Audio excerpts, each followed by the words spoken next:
the Los Angeles Chargers making a big-time trade for Chicago Bears pass rusher Khalil Mack, who we have known to haunt. At first, initially, he haunted the AFC West with the Oakland Raiders at the time, now the Las Vegas Raiders. John Gruden came in, traded him away, traded Amari Cooper away, and now he went on to have this little bit of a reign of terror in Chicago and Vic Fangio's defense. And then the last couple of years, we've kind of seen a little bit of a drop-off. Last year, we saw him suffer a season-ending injury. So he's coming off of a major injury from this past year. Now he's reuniting opposite of Joey Bosa. He's going to be on that defensive edge there, and he's a great run stuffer too in terms of not letting things get outside. For the Chargers here, what are you giving this grade? I've got mine locked in. I got mine.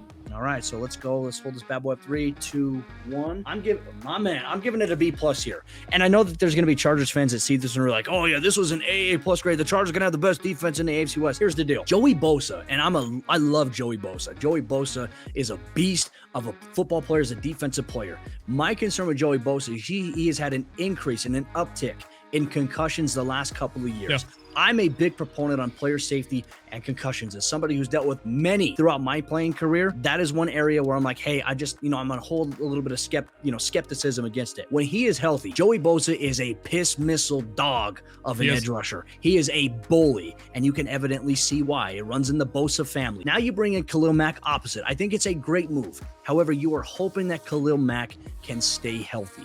That is the thing, I think, especially as we see Khalil Mack get up there in age. We typically see this with pass rushers. I think this move is good. I think initially I'm going to give it a B+. If it works out and those guys stay healthy, I have no issue changing it to an A+ at the end of the season. Yep, I think if their defense eats, but their defense had to get better. Brandon Staley's defense underperformed this last season for the Chargers. This is a move I think that makes them better. However, it will remain to be seen. On paper, it's a good move. I'm going to give it a B+ though. Yeah, I'm right there with you. If he was coming off a completely healthy year, then I think this automatic would have been an A for me. But if he stays healthy this whole season, then yeah, I'm going to give this grade an A+.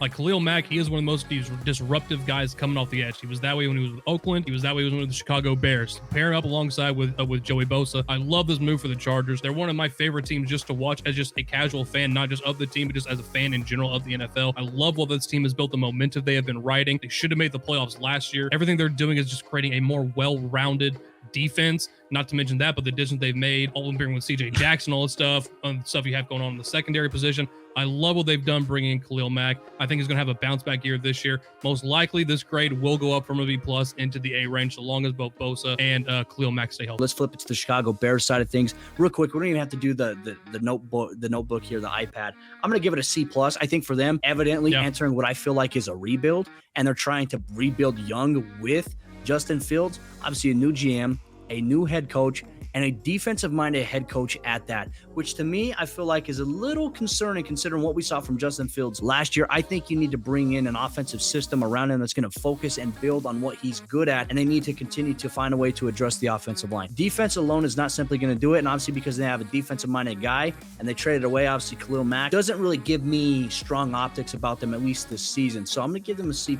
Yeah, for me, I went with a B- just because you traded away a 30, almost soon to be 31-year-old defensive end, like I said, for a team that is rebuilding right now, and you get the 48th overall pick, and the salary cap space, but to get a high-level second-round pick, I think it's a good return for Khalil Mack. I don't mind this trade. Like, neither team lost in this trade. I think both teams are probably going to end up coming out on the positive end on this one. So long as the trade works out, so like the pick that they get does progressing in the NFL the way they hope he does, I like the move for both sides of the teams based on where the franchises currently are.